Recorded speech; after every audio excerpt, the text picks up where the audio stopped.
Korupsi itu tindakan kecurangan yang dilakukan oleh perorangan maupun kelompok yang merugikan keuangan negara. Ya sederhananya, lu makan duit begitu. Itu koruptor kan begitu. Nah, makan duit itu dalam tanda petik tadi kita bilang. Dia memang ambilin uang, dia makan untuk kepentingan pribadi, tetapi bisa juga dia tidak dapat satu peser pun dari uang ini, tetapi akibat haram, akibat kecurangan, dia terlibat di situ korupsi. Ikut bersama-sama. Itu kata kunci dari undang-undang korupsi. Nah, jadi ikut bersama-sama.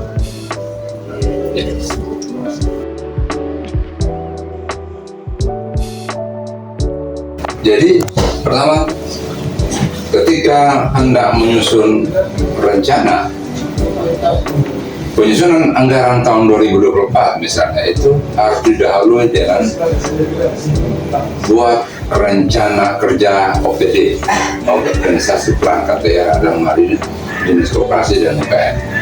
Rencana itu disampaikan ke Badan Perencanaan dan Pembangunan Daerah Kota Kupang yang berbeda. Dari rencana itu akan ada siklus proses perencanaan, dimulai dari musrenbang kelurahan, musrenbang kecamatan, sampai kepada musrenbang kota. Di musrenbang kota itu juga ada tahapan yang disebut dengan konsultasi publik, ya. Ini pertemuan perangkat daerah untuk memastikan bahwa dokumen perencanaan yang disusun, yang disampaikan itu betul-betul memenuhi apa yang menjadi kebutuhan masyarakat.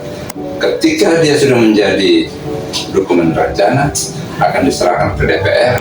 DPR akan dalam proses persidangan, karena DPR punya kuasa budget anggaran, maka di sana ditentukan Dinas Koperasi dapat 100 juta tahun 2024. Nah, pelaksanaannya di tahun 2024 melalui namanya dokumen pelaksanaan anggaran DPA. Jadi di DPA itu tertulis beli kertas 10 rim, maka bendahara barang, bendahara pengeluaran diketahui oleh kepala satuan perangkat daerah sebagai pengguna anggaran. Dia akan memastikan itu. Oh, dalam DPA belinya itu 10 rim, maka kita harus beli 10, jangan beli 8 rim, jangan beli 7 rim. Dengan anggaran, kalau 1 rim 100.000 di DPA, itu angka tertinggi di DPA, dokumen pelaksanaan anggaran.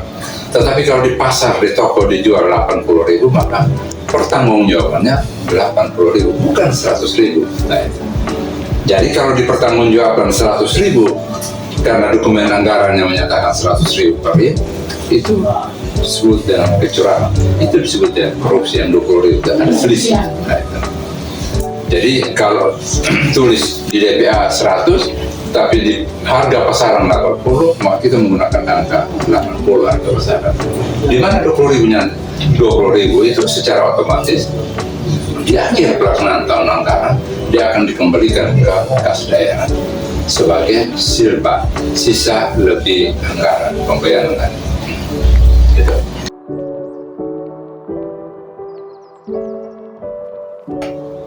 Masyarakat dia mengadu itu hal yang wajar akibat dengan undang-undang keterbukaan informasi publik. Ya. Tetapi aduan itu hoax atau kebenaran, kan? Mesti diuji.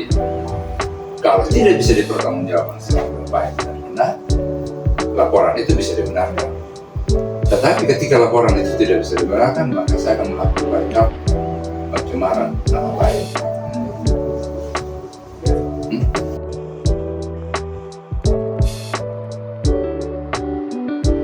Kalau tim internal tidak ada, tetapi secara struktur, ya, mulai dari kepala sebagai pengguna anggaran, para sekretaris itu sebagai pejabat penanggung jawab teknis kegiatan, terus ada pelaksana kegiatan.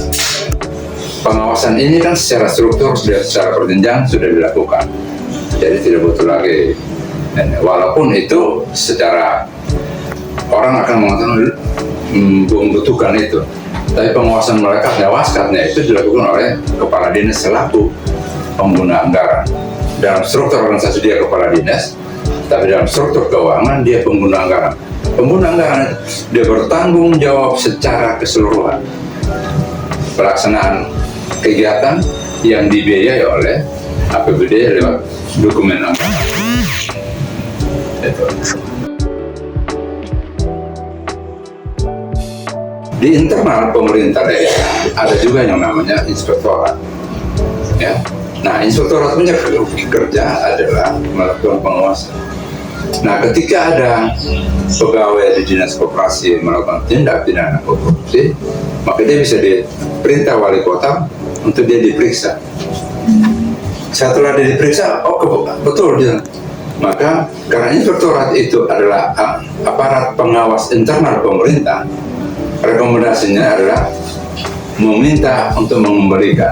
Tapi ketika dia tidak, maka itu bisa diserahkan ke APH, aparat penegak hukum yang dalam hal ini polisi atau jaksa.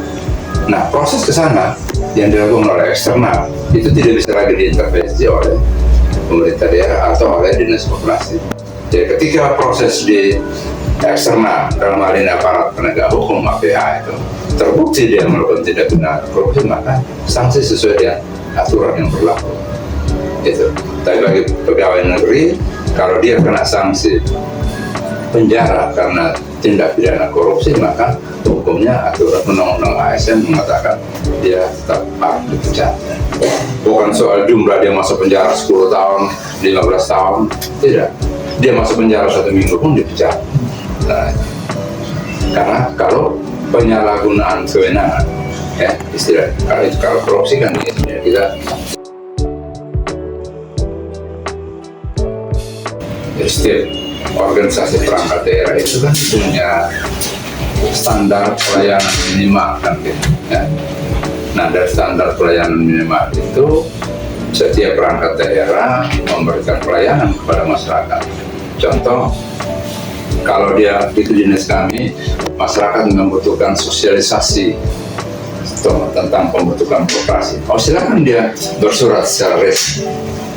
Hari ini tanggal sekian, jam sekian kami undang dinas koperasi untuk melakukan sosialisasi kepada kelompok masyarakat yang membentuk koperasi. Dasar itu kita pergi.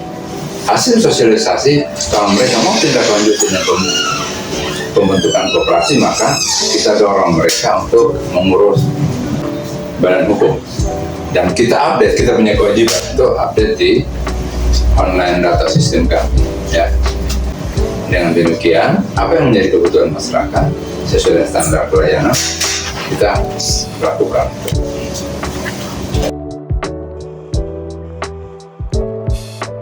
Untuk mempertahankan kebersamaan, ya rumusnya sederhana. Kalau kamu butuh penghargaan, kamu harus memberi penghargaan kepada orang lain. Sederhana. Jadi jangan meminta dihargai tanpa memberikan penghargaan. Kalau itu dilakukan, sebuah organisasi pasti baik. Akan ada kebersamaan, akan ada solidaritas dari organisasi sendiri. Itu hal yang wajar dan kita dapati tidak saja dalam organisasi pemerintahan, ya, organisasi kemasyarakatan yang lain juga seperti itu. Itu kan sebuah pelanggaran. Maka kepala organisasi perangkat daerah punya kewenangan, punya otoritas untuk memberikan hukuman, bisa peringatan, teguran tertulis, ya, pertama, kedua, dan ketiga. Kalau yang tidak berubah, panggil, periksa dia, diambil BAP, berita acara pemeriksaan, terus tindak lanjut. Jadi hal-hal seperti itu pun sudah diatur oleh undang-undang ASN. Jadi tetap tinggal perangkat daerah dalam hal ini kepala melakukan tindakan itu sesuai dengan aturan yang berlaku. Tegur, bikin BAP, penjatuhan sanksi, dan seterusnya. Baik Pak, terima kasih untuk waktu yang berbeda kepada kami. Mohon maaf bila dalam wacana kami ada salah kata.